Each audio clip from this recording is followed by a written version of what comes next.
우리가 영적으로 높이 날아오르기 위해서는 우리가 붙잡고 있는 것을 좀 내려놓고 포기해야 할 때가 찾아옵니다. 한국에서는 생소한 것 같아요. 그런데 저희가 살고 있는 북미에서는 저희가 종종 하는 게 있습니다. 이 가라지 세일이라고 하는데 저희가 8월 달에 저희 교회에서는 선교 바자회를 했습니다. 많은 이웃분들이 오셔서 정말 저희가 전도의 일환으로 삼았고 또 저희가 함께 베풀고 또 저에게도 많은 기쁨이 있었죠. 제가 있었던 캐나다에서도 이런 바자회는 있습니다만은 이 가라지 세일도 많이 합니다. 그래서 그 교회 성도님들이 각 가정에서 수시로 가라지 세일을 하는 거예요. 그래서 거기서 얻은 그 수익금을 가지고 선교 헌금을 한다든가 이런 경우가 많이 있습니다. 이 사진 하나 보여주시면 저희 가족은 아니고요. 가라지 세일 여러분 뭐 많이 해보셔서 아시겠지만 사실 저희는 뭐 못하고 있습니다. 근데 오래된 물건이나 이런 것들을 내놓고 저희 가족도 오래전에 아이들이 어렸을 때 이것을 해본 적이 있습니다.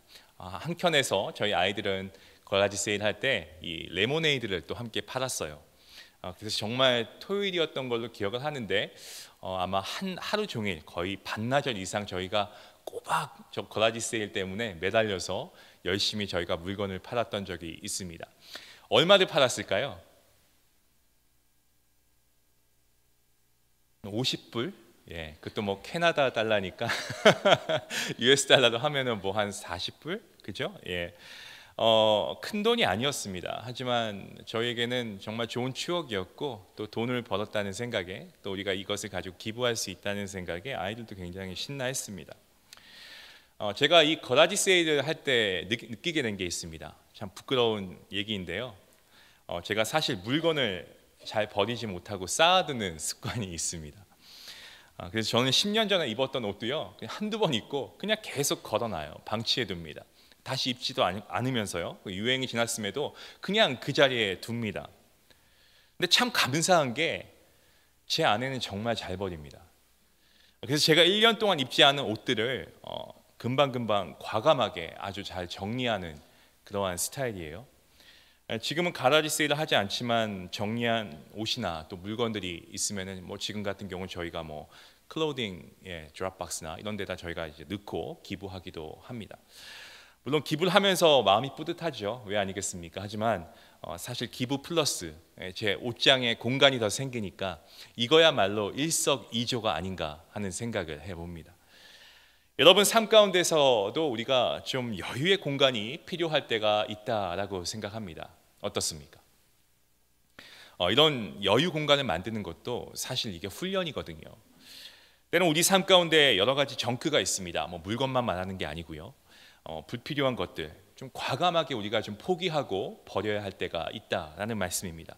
물론 이 불필요한 것들 중에서도 뭐 이게 꼭 나쁘다, 해롭다 이렇지 않은 것들이 있고요. 뭐 심지어 좋은 것들도 있을 수가 있죠.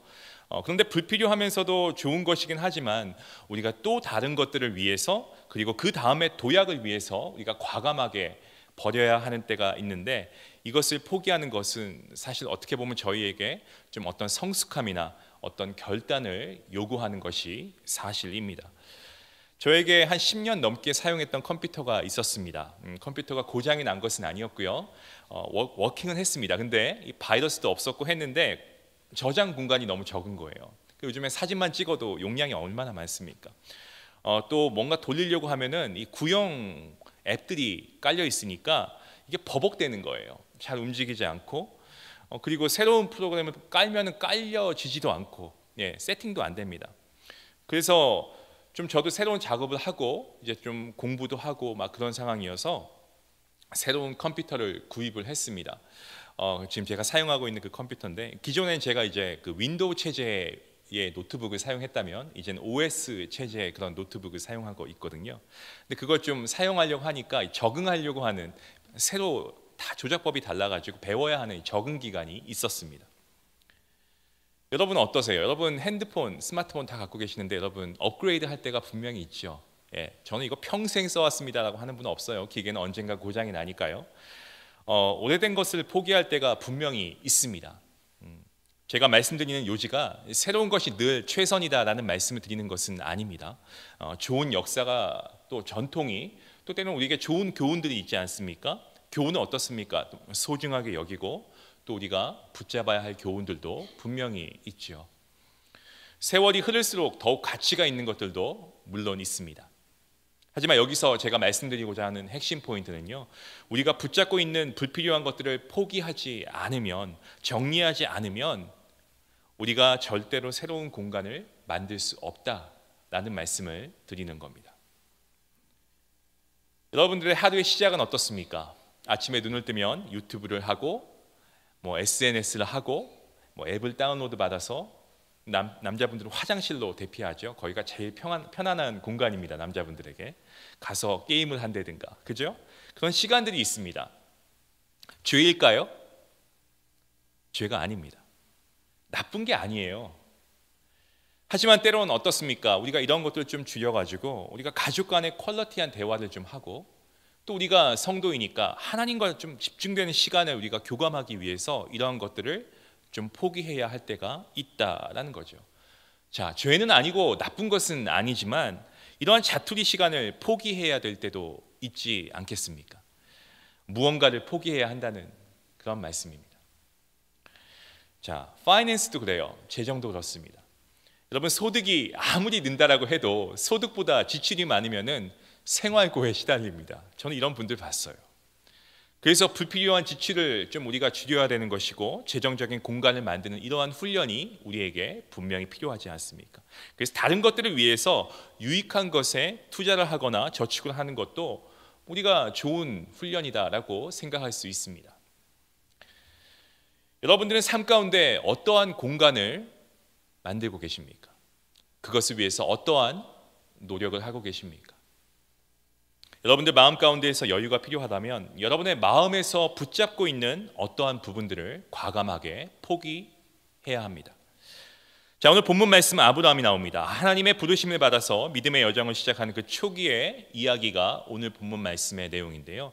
아브라함은 어떻습니까? 모든 소유를 가지고 아내와 그리고 조카 롯과 함께 고향을 떠납니다. 저희가 읽었던 본문의 앞절 말씀이죠. 1절 말씀에 이렇게 기록하고 있습니다. 아브라함이 애굽에서 그와 그의 아내와 모든 소유와 롯과 함께 네겝으로 올라가니, 하나님께서 아브라함을 축복하십니다.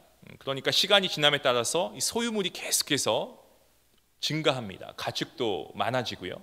근데 문제가 그로 인해서 이 롯의 목자들과 가축들과 함께 머무는 것이 이게 좀 불편해진 거예요.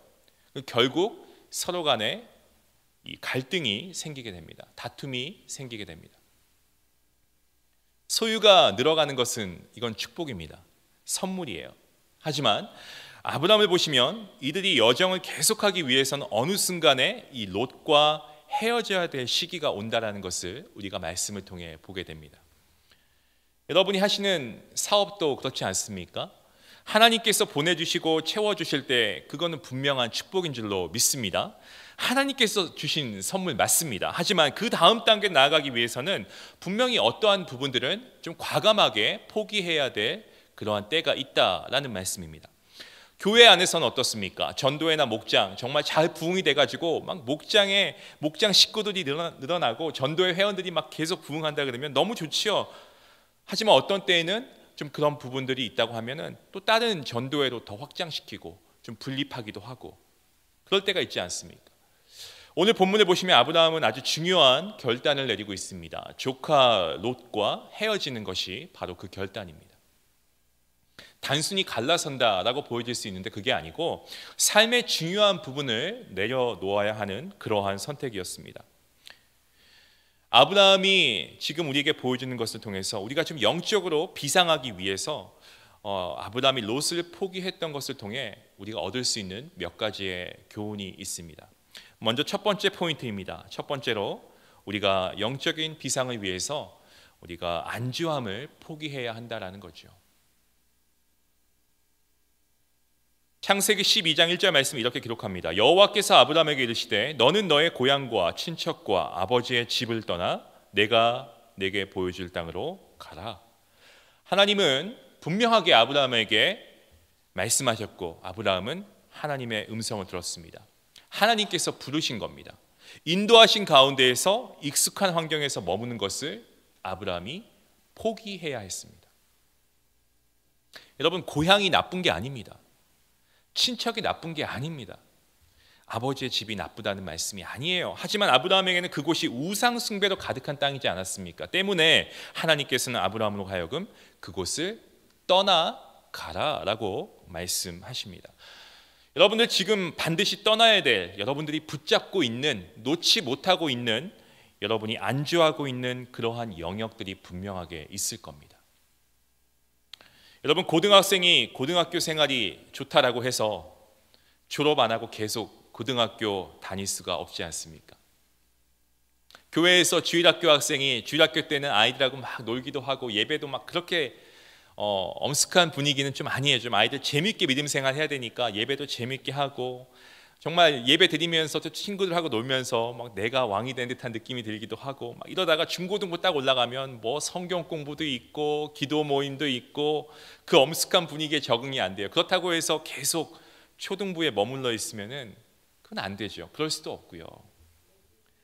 그러니까 안주함을 벗어나야 한다라는 말씀을 드리는 겁니다. 하나님의 인도하심을 따른 아브라함이었습니다. 하지만 여전히 한 가지를 붙잡고 있었는데 그게 바로 조카 롯이었습니다. 아브라함이 조카 롯을 데리고 간 이유가 보면은 표면적으로 보면은 정말 굉장히 인격적이구나. 자기 조카를 두지 않고 데려가는구나. 이 조카가 부모가 없지 않았습니까? 그러니까 뭐 나라도 책임을 져야지 뭐 이런 마음에서 데려갔는지 모르겠습니다. 한켠으로. 그런데 사실 이러한 마음 때문에 롯을 입양할 때 데리고 간 것이다라고 해석하는 주석가들도 많이 있기는 합니다. 그런데 아브라함이 겉으로 보기에는 이 조카를 입양하고 책임지겠다라고 하는 이유를 가지고 있었던 것처럼 보여지지만 아브라함의 내면 그 안에는 그에게 안주하는 이 백업 플랜이 있었습니다. 그도 그럴 것이 하나님께서 분명히 아브라함에게 자식을 주시겠다라고 말씀하셨는데 아무런 그런 사인이 없는 거죠. 아브라함은 나이가 너무 많았습니다. 그의 아내 사라도 나이가 많았어요. 하나님께서 자식을 준다고 하는데 하나님께서 안 주시면 어떡하지? 이런 마음이 있었을 겁니다. 그러다 보니까 입양을 한 조카 롯을 통해서라도 또 하나님이 어떻게 역사하실지 모른다. 어떤 백업 플랜이 있었다라는 거죠.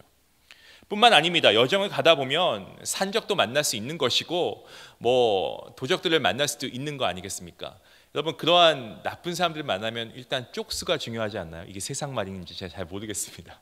나쁜 말이라면 여러분 용서하시기 바랍니다. 쪽수가 중요하잖아요. 사람 수가 어느 정도 비슷해야 아니면 더 많아야 뭔가 싸워도 싸우죠. 뭐 이런 식으로 정말 그에게는 어떤 백업 플랜이 있었다는 거죠. 물론 좋은 옵션이었다라고 생각할 수 있습니다. 충분히 그럴 수 있다라고 이해가 됩니다. 하지만 여러분 기억하십시오. 우리가 가지고 있는 인간적인 좋은 옵션, 우리가 이것을 컴포트 존이라고 하는데 이런 옵션이 어떻게 보면 하나님의 역사하심의 장애물이 될 수 있다는 것. 어떤 분들은 정말로 떠나야 할 그 자리를 인간관계 때문에 혹은 그놈의 정 때문에 미련 때문에 아니면 나의 안주함, 이 편안함 때문에 이런 이유들로 떠나지 못하고 붙잡고 있는 분들이 많이 계십니다. 많이 계십니다. 한 자매가 있었습니다. 한 자매가 연애하는 중이었거든요. 누가 봐도 연애하는구나 라는 것이 느껴져요. 그래서 한 청년을 이제 데리고 왔어요. 부모님께. 너무 스펙이 좋은 거예요. 인물도 좋아요. 키도 커요. 엄친아, 그죠? 그런데 주변 사람들이 얘기하죠. 야, 저 청년하고 결혼하면 세상 말로 땡 잡았다. 정말 너의 삶은 보장이 된 거야. 이렇게 얘기를 하더랍니다. 근데 자매에게 딜레마가 있었던 거예요. 그게 뭐냐면 다 좋아요. 심지어 이 남자가 먼저 사귀자고 교제하자고 해서 교제했어요. 그런데 남자는 신앙이 없는 거예요. 심지어 기독교에 대해서 굉장히 부정적인 그러한 오해와 편견을 가지고 있는 형제였단 말이죠. 이 자매는 사실 그동안에 미래의 배우자를 위해서 기도할 때 정말 선교적인 마인드를 갖고 있었기 때문에 그러한 삶을 공유하고 정말 교회를 함께 다니고 섬기길 원하는 그러한 배우자를 위해서 기도해 왔거든요. 그런데 이렇게 스펙과 배경이 좋은 청년들, 심지어 주변에서 다 결혼하면 된다, 오케이만 하면 돼. 그런데 고민이 되는 거예요. 이 자매가 어떻게 한지 아십니까? 결국 포기합니다.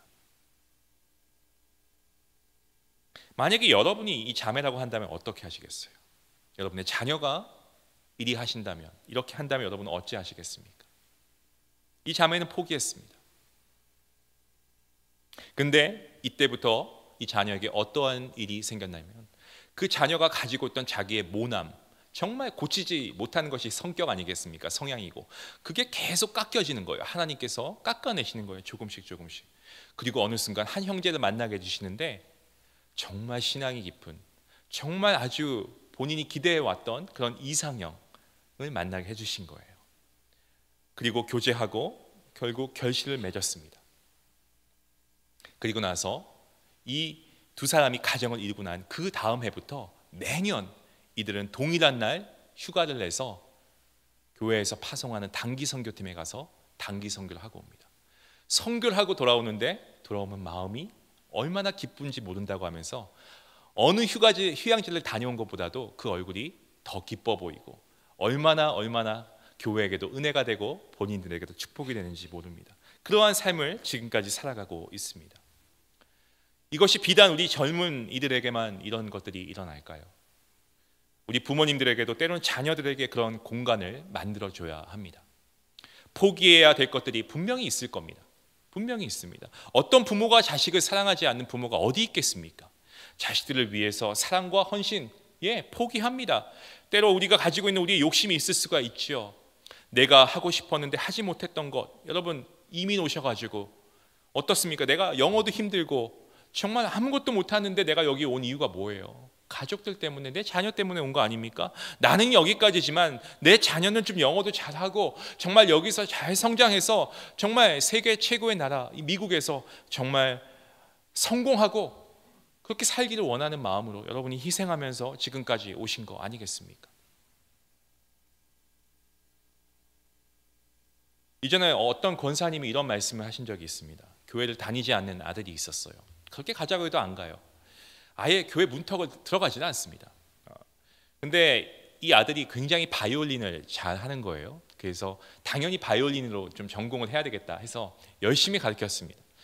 근데 사춘기가 되니까 갑자기 바이올린 안 하겠다는 거예요. 이 어머니 입장에서, 이 권사님 입장에서는 청천벽력과 같은 얘기죠. 얼마나 돈을 과외비를 내고 얼마나 신경을 써서 했는데 안 하겠다는 거예요. 전쟁이었답니다. 매일 눈만 뜨면. 근데 전쟁도 전쟁이지만 이 모자 관계가 너무 안 좋아지는 거예요. 위기가 찾아옵니다. 근데 권사님이 목사님의 말씀을 듣고 기도하지 않았다는 것을 깨닫고 기도에 무릎이 되는 거죠. 기도합니다. 정말 작정 기도를 하는데 하나님께서 이런 말씀을 주시는 거예요. 정말 네가 열심히 하고 있는 게 아들을 위한 거 맞아? 너 위한 거 아니고? 그러니까 자기가 해오고 싶었던 것을 아들을 통해서 이루고 싶었던 그런 미련이 남아있다는 것을 깨닫게 된 거죠. 쉽지 않았습니다. 하지만 아들에게 하나님의 주신 마음이니 하나님께서 하시옵소서, 라는 마음으로 그래, 하고 싶지 않으면 하지 마 라고 하니까 아이가 뭐라고 했을까요? 마음이 땡큐. 그냥 뒤도 안 돌아보고 바로 땡큐 하는 거예요. 서운함이 있었지만 어쨌든 그냥 뒀습니다. 근데 이 아이가 어느 날 기타를 가지고 오더니 기타를 하겠다는 거예요. 근데 정말 열심히 하는 거예요. 바이올린의 어떤 2배 이상의 노력과 연습을 하더랍니다. 그래서 일치월장으로 실력이 좋아졌습니다. 근데 이걸 좀 과시하고 싶었나 봐요. 근데 교회에 가면 찬양팀이 있는 걸 알았어요. 그래서 엄마, 나 오늘 교회 한번 가볼까? 해서 찬양을 보면서 그 다음 주에 등록을 하고 그리고 찬양팀을 섬기기도 합니다. 그리고 그 다음에 세례 문답을 하고 그리고 세례를 받고 정식 교인이 되고 찬양팀에 정식으로 이제 함께 섬기게 되죠.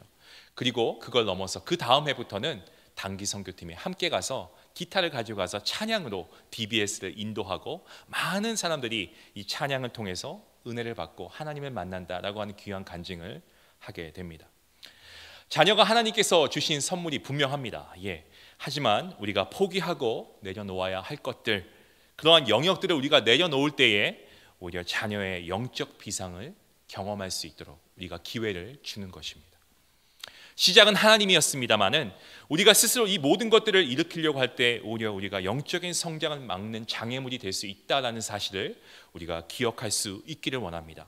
여러분, 예수님은 하늘 보좌 포기하시고 이 땅에 오신 우리의 구주이십니다. 왕의 자리를 포기하시고 종으로 오셨습니다. 그리고 저와 여러분들에게 동일한 삶을 살아갈 것을 주님께서 말씀하고 계시죠. 아브라함이 롯과 함께 가는 것을 포기했을 때 하나님을 더 깊이 구체적으로 만나는 영적인 비상이 그에게 있지 않았습니까? 그와 같이 저와 여러분에게도 여러분의 안주함을 좀 포기하고 하나님을 더 깊게 경험하는 놀라운 역사가 있기를 먼저 주님의 이름으로 간절히 축원합니다. 두 번째 포인트입니다. 두 번째로 자기 권리를 포기해야 합니다. 아브라함은 롯과 헤어지면서 먼저 제안을 합니다. 어떻게 제안합니까? 9절 하반절 말씀을 보시면 이렇게 이야기하고 있습니다. 내가 좌하면 나는 우하고 내가 우하면 나는 좌하겠다. 솔직히 말씀드리겠습니다. 저 같으면 그렇게 안 합니다. 제가 먼저 갑니다. 저만 그렇게 할 거라고 생각하시나요? 여러분들은 어떠세요? 한번 보니까 좋은 거죠. 좋은 땅이 보이는 거예요. 사실 충분히 그럴 수 있지 않습니까? 내가 나이가 너보다 더 많아. 내가 먼저 해야지. 보통 사람이라면 먼저 좋은 곳을 살펴보고 그리고 유리한 것을 택할 수 있는 그런 유혹에 빠질 법한데 아브라함은 자기가 우선적으로 선택할 권리가 있음에도 불구하고 조카 롯에게 자기의 권리를 포기하고 그 선택권을 양보합니다. 아브라함이 마음속으로는 롯이 어떤 땅을 택하지 고민했을지 저는 모르겠습니다. 성경에도 나와 있지 않으니까요. 근데 이런 경우에 우리가 어떻게 해야 됩니까? 아브라함은 롯은 어디로 가든지 간에 그냥 그곳을 택하면 그곳이 아닌 곳이 하나님께서 인도하시면 그곳이다라고 그는 믿었던 거죠. 자기를 포기하면서 하나님을 신뢰하는 믿음을 그는 가지고 있었습니다. 이 믿음은 그냥 I don't care, 상관 안 해. 여기로 가도 하나님의 뜻, 저기로 가도 하나님의 뜻 이런 것이 아니고요. 성경은 이것을 믿음이다라고 분명하게 말씀하고 있습니다. 보십시오. 히브리서 11장 8절 말씀 우리 같이 한번 읽어볼까요? 시작. 믿음으로 아브라함은 부르심을 받았을 때에 순종하여 장래의 유업으로 받을 땅에 나아갈새 갈 바를 알지 못하고 나아갔으며. 자 보십시오. 뭐라고 되어 있습니까? 믿음으로 아브라함은 믿음으로 오른쪽으로 가든지 왼쪽으로 가는지 나는 알지 못하지만 그 가운데에서 하나님이 분명히 롯을 통해서 내가 가야 할 곳을 하나님이 인도해 주실 거야. 내가 있어서 중요한 건 어디로 가는 것이 아니고 그곳에 하나님이 함께 하시느냐가 중요한 거야. 아브라함은 이런 믿음의 고백을 할 수 있는 배짱이 있었다라는 말씀이에요. 여러분 오해하지 마십시오. 무조건 포기하라는 말씀이 아닙니다. 무조건 내려놓으라는 말씀이 아니에요. 어떤 형제가 한 번은 정말 노력해가지고 머리가 똑똑하진 않다라고 늘 얘기하는 친구인데 이 박사학위 PhD를 시작하게 된 겁니다. 그리고 이제 바로 그 공부를 앞두고 나서 목사님에게 묻는 거예요. 목사님, 제가 이제 PhD를 들어가게 되는데 이거 정말 해야 되나요? 포기해야 되지 않을까요? 라고 하는 거예요. 그래서 목사님이 아니 왜? 라고 하는 거죠. 그러니까 그 형제가 세상적으로 박사학위가 필요한 거지. 성경에서는 겸손하게 살라고 했는데 낮은 자를 쓰신다고 했는데 꼭 공부해야 됩니까?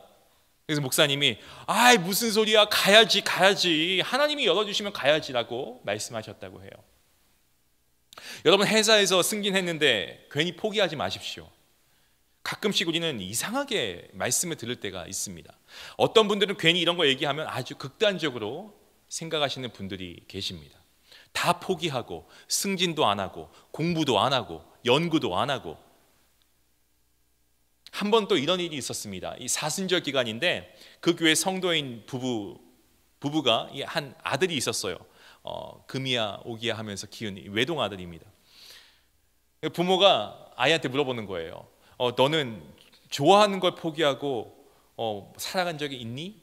아이가 왜요? 그러는 거예요. 그러니까 너 금식이 뭔지 알아? 이 아이가 모르잖아요. 그래서 금식이 뭐예요? 그러니까 그거는 너가 좋아하는 걸 포기하고 살아가는 거야. 그러니까 이 아이가 바로 답을 합니다. 엄마한테. 그럼 엄마, 나 공부 포기할게요. 아니 괜히 쓸데없는 거 이상한 걸 자꾸 옮겨가지고 자기가 원하는 쪽으로 해석을 해서 그렇게 이야기를 하는 거죠.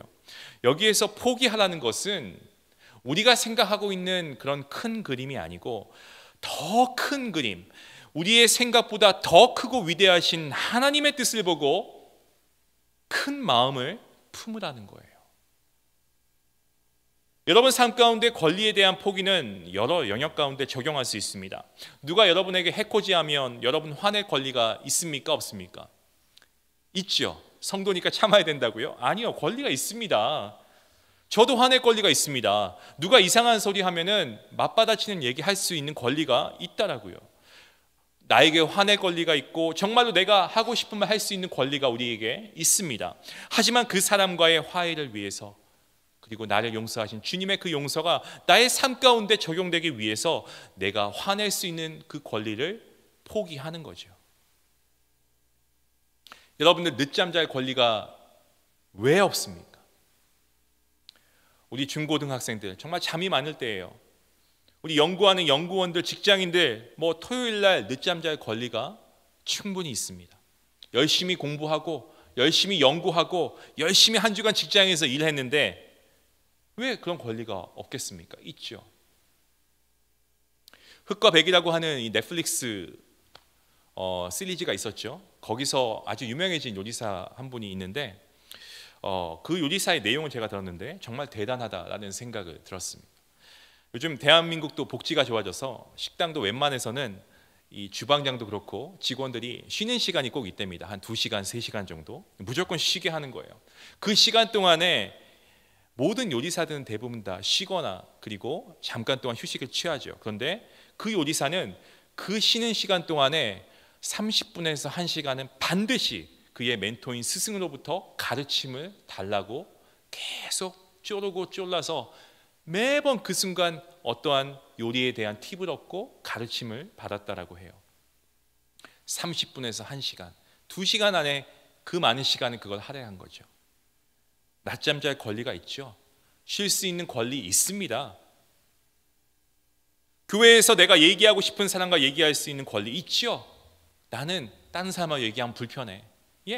여러분과 친한 분들과 얘기할 수 있는 권리가 있습니다. 하지만 교회에 새로운 성도가 왔을 때, 교회를 처음 방문했을 때 정말로 예수님을 알기 위해서 누군가 교회를 찾아왔는데 내가 마음에 드는 사람하고 어울릴 수 있는 권리가 있지만 과감하게 그것을 내려놓고 그 새로운 사람을 내가 먼저 가서 인사하고 환영하고 그렇게 할 때 하나님께서 그 영혼들을 나를 통해 하나님께서 더 마음을 열게 해주시고 여러분을 통해서 그들의 마음이 열리고 예수님을 만날 수 있다라고 한다면 여러분 그것이 더 놀라운 축복인 줄로 믿으시길 바랍니다.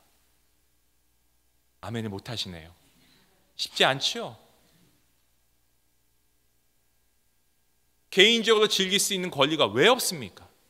그럼에도 불구하고 하나님을 위해서 누군가를 위해서 봉사하고 교회의 새로운 누군가와 대화를 나눈다라고 한다면 이것이 교회뿐만이 아니고 여러분 자신에게도 축복이 된다라는 말씀이에요. 여러분 개인적으로 즐길 수 있는 권리가 있습니다. 그럼에도 불구하고 우리가 이러한 우리의 권리를 포기하는 것. 오늘도 여러분 본당 로비에서 안내를 하시고 수고하시는 분들이 계시고 여러분 예배 시간보다도 최소 1시간 일찍 오셔서 주방을 준비하시는 분들이 계시고 보이지 않는 미디어에서 수고하시는 분들이 계시고 여러분과 함께 옆에서 함께 말씀만 듣고 싶어 하시는 분들이에요. 왜 함께 드릴 예배 생각하지 않겠습니까? 왜 권리가 없겠습니까? 당연히 있죠. 그럼에도 불구하고 성도님들을 위해서, 예배를 위해서, 친교를 위해서 그 권리를 포기하고 섬기는 거 아니겠습니까? 부모님들 열심히 일하고 밤에 집에 들어가시죠. 들어가면은 K-드라마 볼 수 있는 권리가 왜 없습니까? 근데 애들한테 뭐라고 합니까? 야 공부해. 핸드폰 좀 그만하고 TV 좀 그만 보고 책 좀 봐. 그러면서 맨날 본인은 TV 보고 핸드폰 보면서 아이들에게 도전이 전혀 안 됩니다. 그래서 그 권리를 내려놓고 아이 옆에서 책을 본다든지 성경책을 본다든지 그렇게 해야 그 아이에게도 도전이 되지 않겠습니까? 리더도 마찬가지입니다. 리더에게 리더십을 발휘할 수 있는 그런 특권이 있습니다. 책임이 있죠. 근데 때로는 다른 사람들을 세우기 위해서 일을 분담해주는 그러한 포기.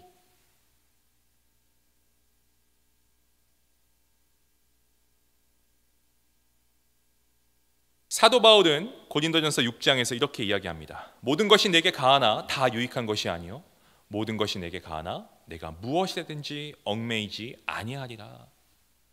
질문하겠습니다. 여러분들에게 포기해야 될 부분들은 어떤 것이 있습니까? 제 얘기부터 할까요? 저는 목회하면서 리더십에 있으면서 가장 포기하기 어려운 게 있습니다. 다른 게 아닙니다. 어떨 땐 자존심이고요, 어떨 땐 체면입니다. 그거 포기하는 거 쉽지 않습니다. 하지만 내가 주님께서 사용하시는 더 큰 그릇이 되기 위해서, 나도 자존심이 있고 상대방이 있지만 나에게 맡겨주신 그 영혼 내가 품고 내가 사랑해야지. 때로는 누군가가 자기의 자존심을 내려놓고 자기 권리를 내려놓고 양보할 수 있을 때, 여러분 그 순간 여러분의 모든 갈등들이 해소가 되는 것이에요. 여러분 삶 가운데 지금 갈등이 있는 이유가 대부분 그거 아닙니까? 자존심 싸움이고요. 그로 인해서 갈등하는 인간관계가 얼마나 많이 있습니까? 오늘 보시면 아브라함이 롯을 보내면서 자기 자존심까지 다 내려놓고 롯, 너가 먼저 선택해. 너가 하는 반대로 해도 나는 괜찮아 라고 합니다. 사도 바울은 자기의 사도적인 권리가 있었습니다. 그럼에도 불구하고, 그가 자유인의 권리가 있었음에도 불구하고 복음의 진보를 위해서, 복음의 선포를 위해서 과감하게 그것을 언제든지 포기할 수 있다라고 그는 고백합니다. 하나님께서 이러한 사도 바울을 통해서 놀라운 복음의 역사를 일으키시지 않습니까? 바라고 소망하기는 그런 믿음의 결단을 통한 하나님의 역사가 바로 저와 그리고 여러분들 삶 가운데 있기를 간절히 기도합니다. 여러분 권리 있습니다. You deserve it. You earned it. 하지만 진정 신앙의 성장과 성숙은요, 여러분들이 붙잡고 있는 권리를 내려놓을 때에 바로 그때 하나님께서 놀라운 역사를 일으키시는 줄로 믿습니다. 이것이 기독교의 본질입니다. 예수님께서 그리하시지 않았습니까? 겸손의 왕으로 오신 우리 주님이십니다. 예수님도 칼로 예수님을 공격하면 막을 수 있는 권리가 있었고, 본디오 빌라도 앞에서 변론 한번 하시면 정말 찍소리도 못하고 본디오 빌라도가 그의 한 명령을 번복할 수 있게도 할 수 있을 만큼 언변력도 훌륭하신 예수님 아니시겠습니까? 하지만 변론할 수 있는 그 모든 기회, 그 모든 권리 주님께서 다 내려놓으시고 하나님 아버지의 뜻에 순종하지 않습니까? 그것이 주님의 십자가였습니다. 여러분, 하나님을 신뢰할 때 권리를 내려놓는 것이 가능합니다. 예수님을 더 사랑할 때 여러분이 권리를 내려놓을 수가 있습니다. 여러분 삶 가운데 이런 놀라운 역사가 있기를 간절히 기도합니다. 혹시 오늘 예배 드리기 전에 싸우고 오신 분이 있다면 자존심 내려놓으시고 먼저 미안하다고 하세요. 내가 잘 몰라서 그랬어. 미안해. 부족하다라고 하세요. 더 잘할게 라고 하세요. 그게 뭐 그렇게 힘듭니까? 자녀한테 미안하다고 하는 게, 여러분 내가 나이가 몇 살인데, 내가 아빠고 내가 엄마인데 그게 그렇게 힘드세요? 그 아이가 상처받는 것보다 중요하십니까? 여러분 다른 누가 아니고요, 만왕의 왕이신 예수님께서 우리를 위해 모든 권리를 포기하셨다니까요. 목숨까지도 포기하시지 않았습니까? 우리도 이제 내려놓아야 합니다. 포기할 수 있어야 됩니다. 이제 그만 붙잡으세요. 자존심 내려놓고 내 주장과 내 생각 내려놓고 관계 속에서 먼저 이해와 사랑으로 다가가십시오. 용서 미루지 마시고요, 화해를 선택하십시오. 언제? 지금이요. 바로 그때 예수 그리스도의 십자가의 능력이 우리의 삶 가운데 실제로 역사하게 되는 줄로 믿습니다. 마지막 포인트입니다. 좋은 것을 포기하고 최고의 것을 선택하십시오. 여러분 말씀 많이 읽으시죠? 더 많이 읽으세요. 말씀이 읽는 것은 과유불급과는 상관이 없는 유일한 것이 바로 말씀 읽기입니다. 제가 소개할 책이 있는데 신앙서적은 아니지만 이 책을 한번 꼭 읽어보시면 좋겠습니다. 가능하면 원문을 읽으시면 더 좋아요. 조금 해석이 약간 좀 다른 부분이 있습니다. 책 제목부터가 짐 콜린스의 Good to Great이라고 하는 책입니다. 한국어 번역된 책을 보니까 너무 비즈니스적으로 해석한 게 아닌가, 좋은 기업을 넘어 위대한 기업이라고 되어 있긴 한데요, 여기서 정말 제가 확 한 번에 와닿은 명언이 있습니다. 그게 뭐냐면 Good is the enemy of great 이라고 하는 말이에요. 좋은 것이 위대한 것의 적이다라고 얘기하고 있습니다. 이것을 우리가 신앙적으로 접목해 보면 위대한 것을 경험하기 위해서는 좋은 것을 과감하게 포기할 수 있는 이러한 선택을 할 수 있는 것이 우리가 영적으로 비상할 수 있는 것의 핵심이라는 거예요. 잘 보세요. 롯은 좋은 곳을 선택했습니다. 소돔과 고모라 좋은 땅입니다. 심지어 오늘 말씀 10절 말씀에 보시면 이에 롯이 눈을 들어 요단 지역을 바라본즉 물이 넉넉하고 또 소돔과 고모라 멸하시기 전이었기 때문에 여호와의 동산 같다, 애굽 땅과 같다, 좋다는 표현이에요. 사람이 보기에 좋습니다. 물 공급도 잘 되고. 뭐가 잘못됐습니까? 좋지 않습니까? 좋은 거 보고 좋다라고 하는데 이게 잘못된 거 아니지 않습니까? 그런데 여러분, 여기서 아브라함과 롯의 차이점이 분명하게 극명하게 드러납니다. 롯은요 좋은 땅을 선택했지만 하나님의 음성을 듣지 않고 좋은 땅을 선택했습니다. 하지만 아브라함은 어떻습니까? 하나님의 음성을 듣고 그 말씀에 순종하며 나아갔습니다. 소돔과 고모라 같이 눈에 보기에는 좋은 곳은 아닐 수 있죠. 하지만 하나님의 음성을 듣고 아브라함이 나아갔던 그곳, 하나님께서 그를 축복하셨던 위대한 장소가 되었죠. 이와 같이 오늘 저와 여러분도 하나님께 예배 드릴 수 있는 곳, 바로 이 예배당, 교회로 나와왔기 때문에 바로 지금 예배하는 이 자리가 하나님께서 우리에게 허락하신 최고의 자리임을 믿으시고 감사합니다 라고 믿음으로 고백할 수 있는 저와 여러분 모두가 될 수 있기를 간절히 바랍니다. 많은 분들이 그렇게 결정하시지 않습니까? 땅값 올라가면 집 사고, 좋은 기회라고 하면, 학군 좋다고 하면 그 학교에 보내기 위해서 집을 옮기고. 여러분, 집 옮기고 직장 옮기는 거 잘못됐다라는 말씀 드리는 게 아니에요. 하지만 최소한 그것이 하나님의 뜻이고 그게 하나님의 주시는 확신 가운데 옮기고 계십니까? 라고 말씀드리는 겁니다. 아니면 내 눈에 보기에, 내가 생각하고 선택하기에 그게 좋은 선택이기 때문에 그곳을 향하고 있지는 않습니까? 하나님께서 보시기에 소돔은 어떻습니까? 13절 말씀에 소돔 사람은 여호와 앞에 악하며 큰 죄인이었다. 롯은 영적 기준이 아니었습니다. 세속적인 기준으로 그 땅을 선택했습니다. 아브라함은 하나님의 뜻을 구하면서 가나안 땅에 머뭅니다. 오늘 말씀을 보시면 하나님께서 아브라함을 축복하시고 그리고 음성을 주시죠. 뭐라고 말씀하십니까? 내가 너를 축복하겠다. 내가 이 땅을 너에게 영원하게 주겠다. 그런데 하나님께서 하신 말씀 그대로 소돔과 고모라 잠깐 얻었지만 완전히 소멸됩니다. 하지만 가나안 땅은 하나님께서 영원히 주십니다. 여러분, 영원한 것을 받으시겠습니까? 잠깐 좋다가 없어질 것을 받으시겠습니까? 좋은 것은 외적으로 보기에 좋아 보이고 유익한 것 같지만 하나님께서 함께 하시지 않으면 아무 의미가 없습니다. 여러분, 자식들 좋은 데로 보내실 거예요. 예, 최고의 곳을 보내실 겁니다. 제가 목회하면서 보니까 많은 분들이 좋은 기회, 이거 딱 붙잡고 놓지 않는 분들이 얼마나 많은지 모릅니다. 그러다 보니까 그분들은 하나님께서 주시는 위대한 기회를 놓쳐버리더라고요. 자기가 갖고 있는 좋은 기회보다 하나님의 위대한 기회를 놓쳐버린다니까요. 직장도 그렇고요, 좋은 배우자도 그렇고요, 좋은 아이디어도 그렇습니다. 예, 좋은 아이디어 좋지요. 하지만 위대한 아이디어가 훨씬 좋은 거 아닙니까? 많은 경우에 저와 여러분들 좋은 걸 선택합니다. 나에게 좋은 것, 나에게 좋은 것, 내 가족에게 유익한 것, 나에게 뭔가 다시 돌아올 수 있는 것, 유익이 되는 것. 하지만 여러분, 성도, 우리에게 있어서 정말 위대한 것은 바로 주 예수 그리스도인 줄로 믿습니다. 예수 그리스도가 우리의 산 소망이시고, 예수 그리스도가 우리의 구원이시고, 예수 그리스도가 우리를 살리시는 분이시고, 예수 그리스도가 오늘 나의 존재의 이유가 되시는 줄로 여러분 믿음으로 다시 한번 고백할 수 있기를 주님의 이름으로 축원합니다.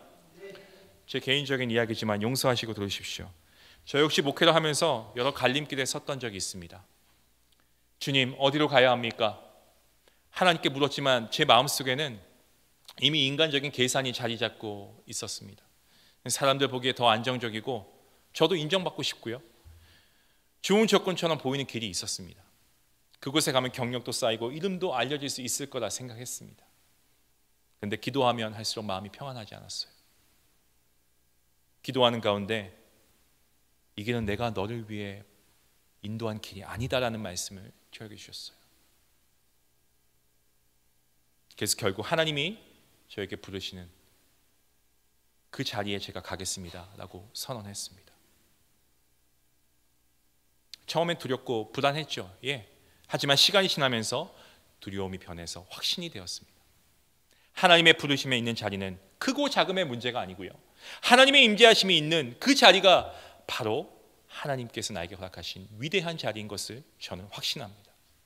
성도 여러분, 우리의 눈으로 보기에는, 우리의 이력서에 들어가기에는, 인간적인 조건으로 볼 때에는 어디가 좋은지 우리의 짧은 식견으로 우리가 판단하기는 어렵습니다. 하지만 분명한 것이 있다면 하나님께서 부르신 그 자리가 가장 위대한 자리인 것을 여러분 분명히 믿으시기 바랍니다. 여러분, 지금도 인생의 기로 가운데 우리 청년들, 젊은 부부들, 좋은 거 좋아요, 좋습니다.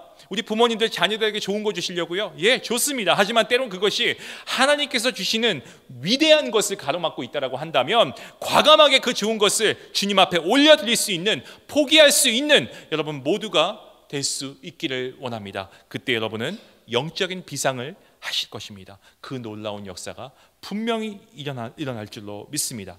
말씀을 마칩니다. 오늘 우리가 붙잡고 있었던 것들, 우리가 하나님의 말씀 가운데 믿음의 결단을 할 수 있게 원합니다. 이제껏 놓지 않았던 안주함, 내가 가지고 있던 권위, 내가 붙잡고 있던 것들을 내려놓고 좋은 것을 포기하고 최고의 것을 선택할 수 있는 믿음을 주시옵소서. 이 믿음의 고백, 오늘 저와 여러분의 입술로 고백되어지기를 원합니다. 이 믿음의 결단을 가지고 새로운 한 주, 우리가 전혀 다른 믿음의 모습을 가지고 하나님 앞에 나아갈 수 있는 우리 복된 성도님들 되시기를 주님의 이름으로 축원합니다. 기도하시겠습니다. 살아계신 하나님, 감사합니다. 오늘도 우리를 주님의 말씀 앞으로 불러주시고 영적인 권위를 회복하라고 명하신 주님의 음성 앞에 저희 모두가 떨림과 두려움으로 서게 하시니 감사합니다. 하나님, 우리가 얼마나 오랫동안 기도의 자리를 외면해 왔습니까? 하나님의 아버지, 정말 우리에게 주신 그 권위를 우리가 남용하진 않았습니까? 아버지, 우리는 때론 하지만 포기할 수 있어야 되겠습니다. 우리가 입술로 주를 믿는다 하면서도 우리가 안주하는 삶을 살아왔던 것, 하나님 우리를 용서하여 주시옵소서. 우리의 연약하고 무기력한 영혼을 주여 불쌍히 여겨 주시옵소서. 우리가 부모로서, 자녀 앞에, 리더로서, 공동체 앞에, 성도로서 이 세상 앞에 기도하는 본이 되지 못했습니다. 자녀가 우리를 바라보며 기도를 배우게 하시고 성경을 읽게 하시고, 성도인 우리가 정말 우리를 통하여서 세상의 사람들이 하나님을 알게 허락하여 주시옵소서. 이 지역의 영혼들이 우리의 중보를 통하여서 아버지 생명의 길을 걸어갈 수 있도록 인도하여 주시옵소서. 우리가 더 기도하게 하시고 정말 저희 안에 다시 건강한 영성을 세워주시고 말씀 앞에서 무릎 꿇게 하시고 그 기도 위에 하늘의 권세를 주님께서 부어 주시옵소서. 우리의 가정이 다시 회복되게 하시고 우리의 교회가 다시 기도로 불타게 하시고 말씀으로 충만케 하시고 우리의 다음 세대가 다시 한번 하나님의 은혜 가운데 부흥케 되는 역사가 우리를 통하여서 시작될 수 있도록 인도하여 주시옵소서. 우리의 안주함을 포기하겠습니다. 우리의 권위를 포기하겠습니다. 아버지, 좋은 것이 있지만 하나님을 신뢰하고 하나님께서 우리에게 위대한 것을 준비하신다는 것을 믿고 하나님을 더욱더 사랑하고 하나님의 선택을 우리가 쫓아가는 그런 귀한 믿음의 결단을 가지고 나아가길 원하는 우리 모든 성도들 가운데 아버지 하나님께서 힘주시고 이러한 믿음을 살아갈 수 있도록 성령 하나님 우리와 함께 하여 주시옵소서. 감사하며 예수님의 이름으로 기도하옵나이다. 아멘.